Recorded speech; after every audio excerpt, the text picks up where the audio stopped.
Hi நண்பா, எல்லாருக்கும் வணக்கம். இன்றைக்கி நம்ம என்ன பார்க்க போகிறோம்னா எஸ்டிகே ஆம்பிளிஃபயரை பற்றி தான் பார்க்க போகிறோம். அடுத்து வந்து பார்த்திங்கன்னா ஐவா ஏஇ 4141 ஐசி தான் போட்டுப்பாங்க, அதாவது 4141 ஐசி. அடுத்து பேலன்ஸு, பாஸு, ட்ரிபிள் எல்லாமே தனித்தனி கண்ட்ரோலு, வால்யூமுக்கு தனி கண்ட்ரோல் கொடுத்துருக்காங்க. அடுத்து வந்து பார்த்திங்கன்னா ஆன் ஆஃப் சுவிட்சுக்கு ஒரு எல்இடி ஒன்று வந்திருக்கு. அடுத்து வந்து பார்த்திங்கன்னா எஸ்டிகேன்னு மேலேயே உங்களுக்கு மேலே கொடுத்துருக்காங்க.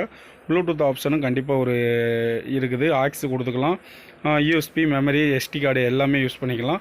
அதுக்கப்புறம் உங்களுக்கு மெயினாக வந்து சிடி பிளேயரு அந்த மாதிரி கொடுத்துக்கலாம். இது வந்து பார்த்திங்கன்னா பாஸு. அடுத்து வந்து பார்த்திங்கன்னா ட்ரிபிள், அதுக்கடுத்து வந்து எக்கோ அந்த மாதிரி சரௌண்டிங் சிஸ்டத்துக்கு உள்ள கண்ட்ரோல் ஒன்று தனியாக கொடுத்துருக்காங்க. அடுத்து வந்து பார்த்திங்கன்னா இப்போ வந்து பார்த்திங்கன்னா எஃப்எம்மு, ஆக்ஸு, இப்போ யூஎஸ்பி இந்த மாதிரி 3 ஆப்ஷன் கொடுத்துருக்காங்க. அடுத்து வந்து பார்த்திங்கன்னா வித் மைக் ஒன்று கொடுத்துருக்காங்க. இப்போ வந்து பார்த்திங்கன்னா யூஎஸ்பி, எஃப்எம் அதுக்கு வந்து தனி பட்டனு, ஆக்ஸு டிவிக்கு வந்து தனி, விசிடி சிடிக்கு போட்டிங்கன்னா அதுக்கு தனி பட்டனு. இப்போ பார்த்தீங்கன்னா இப்போ கீழே எழுதியிருப்பாங்க. அடுத்து வந்து பார்த்திங்கன்னா ஆக்ஸு தனியாக ஒரு ஹோல் கொடுத்துருக்காங்க. ஆம்பிளிஃபயர் நல்ல ஒரு செம்ம குவாலிட்டி. கிடச்சுன்னா வாங்கி பாருங்கள். தேவைப்பட்டுச்சுன்னா கீழே கமெண்டில் சொல்லுங்கள், நம்ம ரெடி பண்ணி பார்க்கலாம். அப்புறம் வந்து பார்த்திங்கன்னா மைக்கு, வால்யூம் கண்ட்ரோல் எல்லாமே டிஜிட்டல் சவுண்டு, ஸ்டீரியோ, ஆம்பிளிஃபயர் எல்லாமே போட்டிருப்பாங்க. நம்ம பேக்லேயும் பார்த்துடலாம், ஏன்னா நிறைய பேர் பேக்கில் என்ன இருக்குதுன்னு காட்டுமாங்க. பேக்லேயும் பார்த்துருவோம் எப்படி என்ன கண்டிஷனில் இருக்குதுன்னு. இது பார்த்திங்கன்னா ஒரு ஹோல் போட்டிருப்பாங்க ஏர் கண்டிஷன் போகிறதுக்கு, ஹீட்டு. அடுத்து வந்து பார்த்திங்கன்னா பேக்கில் பார்ப்போம். இப்போ வந்து பார்த்திங்கன்னா 4 ஸ்பீக்கர் லைன் கொடுத்துக்கலாம். இப்போ வந்து பார்த்திங்கன்னா ரெட்டு பிளாக்குக்கு ஒரு ஸ்பீக்கரு, அடுத்து வந்து பார்த்திங்கன்னா ரெட்டு பிளாக் ஒரு ஸ்பீக்கரு.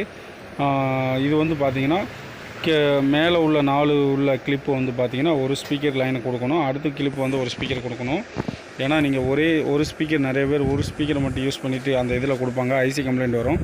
போட்டிங்கன்னா கண்டிப்பாக ஒரு 2 ஸ்பீக்கராவது, மினிமம் ஒரு 3 ஸ்பீக்கராவது கொடுக்கணும். 2 இல்லாட்டி ஒரு 3 ஸ்பீக்கரு.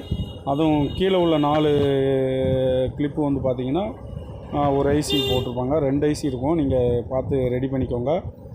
அடுத்து வந்து பார்த்திங்கன்னா நல்ல ஒரு பெயிண்டிங்லாம் பார்த்திங்கன்னா நல்லா ஒரு பார்க்கறதுக்கு ஒரு டிசைனிங்காகவும் இருக்குது.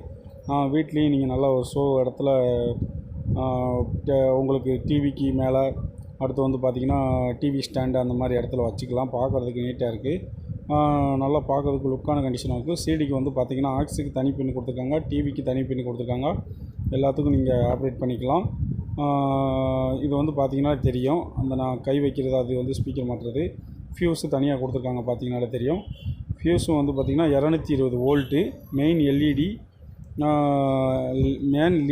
லீடு. Okay, sorry. அடுத்து வந்து பார்த்திங்கன்னா ஓகே ஃப்ரெண்ட்ஸ், பிடிச்சிருந்தால் லைக் பண்ணுங்கள், ஷேர் பண்ணுங்கள். மறந்துடாமல் நம்ம சேனலுக்கு சப்ஸ்கிரைப் பண்ணுங்கள். வீடியோ பார்த்ததுக்கு ரொம்ப தேங்க்ஸ்.